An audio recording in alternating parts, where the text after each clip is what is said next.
गरुड़ जी ने जब भगवान विष्णु से पूछा था कि आपके नाम की आराधना करना तो अत्यंत सरल है, आपकी भक्ति करने के उपरांत भी मनुष्य नरक में क्यों जाता है? आपकी भक्ति के भिन्न भिन्न मार्ग और गतियां हैं, फिर भी मनुष्य जब आपकी भक्ति से वंचित रह जाता है तो उसे यह दुर्गम मार्ग कैसे मिलता है? पाप करने वाले पापियों की किस प्रकार दुर्गति होती है और किस रूप में उनको नरक मिलता है? आप मुझे कृपा करके बताएं। ऐसे पूछने पर भगवान विष्णु ने गरुड़ जी को कहा, हे गरुड़, मैं तुम्हें यम के मार्ग का ज्ञान देता हूँ। इसी मार्ग से पापी लोग यमलोक को प्राप्त करते हैं।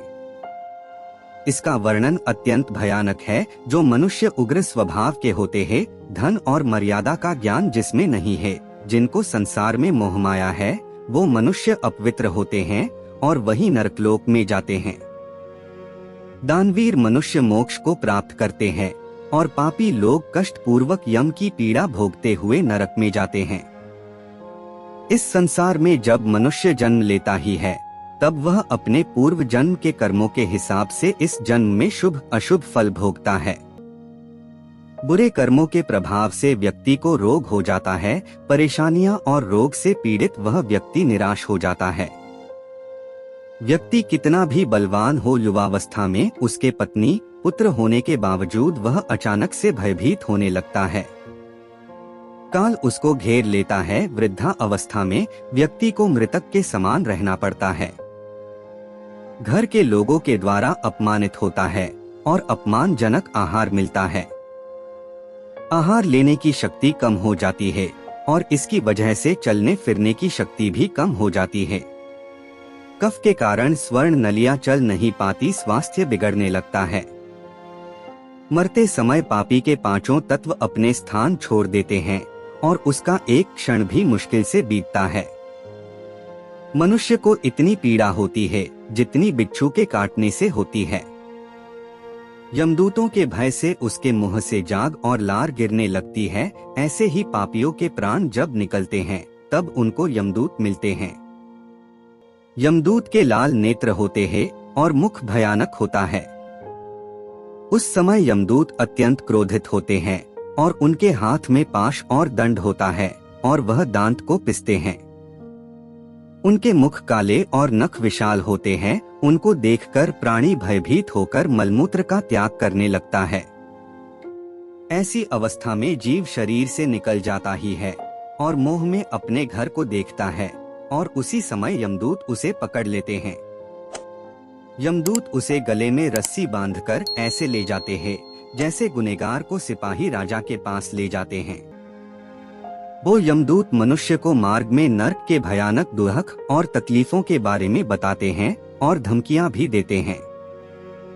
यमदूतों की ऐसी कठोर वाणी को सुनता है और तड़पता है। भय से तड़पता वह मनुष्य अपने पापों को याद करते हुए उस मार्ग से जाता है। उस मार्ग में उसे खाने को खाना और पानी नहीं मिलता, सूर्य की तेज गर्मी में चलना पड़ता है। यमदूत उसे मार्ग में कूड़े से मारता है और घसीट कर ले जाते हैं। इस प्रकार अत्यंत पीड़ा सहकर वह अंधकारमय यमलोक में पहुंच जाता है। वहां उसे उसके पापों का फल मिलता है। यमराज उसे घोर नरक की यातना देकर फिर से मनुष्य लोक में भेजते हैं। अपने पुत्रों द्वारा दिए गए पिंड और दान को वह जीव खाता है, पर फिर भी पापी जीव होने के कारण उसकी तृप्ति नहीं होती। जिस मनुष्य का पिंड दान नहीं होता, वह प्रेत योनि में रहकर निर्जन वन में दुख पूर्वक भ्रमण करते हैं। यम की यातना भोग बिना जीव को मनुष्य के रूप में जन्म नहीं मिलता और वह अन्य योनियों में भटकता रहता है। उस पिंड के रोज 4 भाग होते हैं। उसमें से 2 भाग पंचभूतों को, 1 भाग यमदूतों को और 1 भाग उस जीव को खाने को मिलता है। ऐसे 9 दिन तक पिंडदान करते ही है और वे लोग खाते हैं। जब मनुष्य का शरीर जलाते हैं, उसके बाद उनके पुत्र जो पिंडदान 9 दिन करते हैं, उसे उस जीव को 10वें दिन देह मिलता है। वह जीव को देह आकार यमलोक मार्ग में अपने कर्मों का भोगना पड़ता है। अब किस तरह से 10 दिनों के पिंड से शरीर बनता है, भगवान विष्णु फिर बताया। पहले दिन के पिंड से सिर, दूसरे दिन से गर्दन और कंधा, तीसरे दिन हृदय, चौथे दिन पीठ, पांचवें दिन नाभि, छठे दिन कमर, गुदा, लिंग, भग और मांस के पिंड आदि बनते हैं। सातवें दिन हड्डी और आठवें नौवें दिन जांघ और पैर, 10वें दिन के पिंड से इस शरीर में सुख, सुंधा, तृषा की उत्पत्ति होती है। इस तरह पिंड से शरीर उत्पन्न होता है और फिर 11वें और 12वें दिन के श्राद्ध में 2 दिन तक भोजन करता है। 13वें दिन वह जीव यमदूतों से बंधा हुआ अकेला संसार में आता है। हे गरुड़ वैतरणी को छोड़कर केवल यमलोक 86,000 योजन विस्तीर्ण है। अब इस जीवन में रोज 24 घंटों में क्रमशः 247 योजन यमदूतों के संग निरंतर चलना पड़ता है। चलने वाले इस मार्ग के अंत में 16 ग्राम पड़ते हैं। उनको पार करके धर्मराज के नगर में वो पापी जीव पहुंच पाता है। उन सब नगर के नाम कुछ इस प्रकार है: सौम्यपुल, सौरीपुर, नगेंद्र भवन, गंधर्व, शैलागम, क्रौंच, क्रूरपुर, विचित्र भवन, दूं, खद, नानकरंदपुर, सुतप्त भवन, रौद्र नगर, पयोवर्षण, शितध्य, बहुभिति के नाम से जाने जाते हैं। इसके बाद यमपुर है। यमलोक में जाने वाला मनुष्य अत्यंत पीड़ा भोगता है और अपने कर्मों को याद करते हुए पीड़ित होता रहता है। अपने कर्मों के विषय में चिंतन करता हुआ अनेक दुख भोगता है।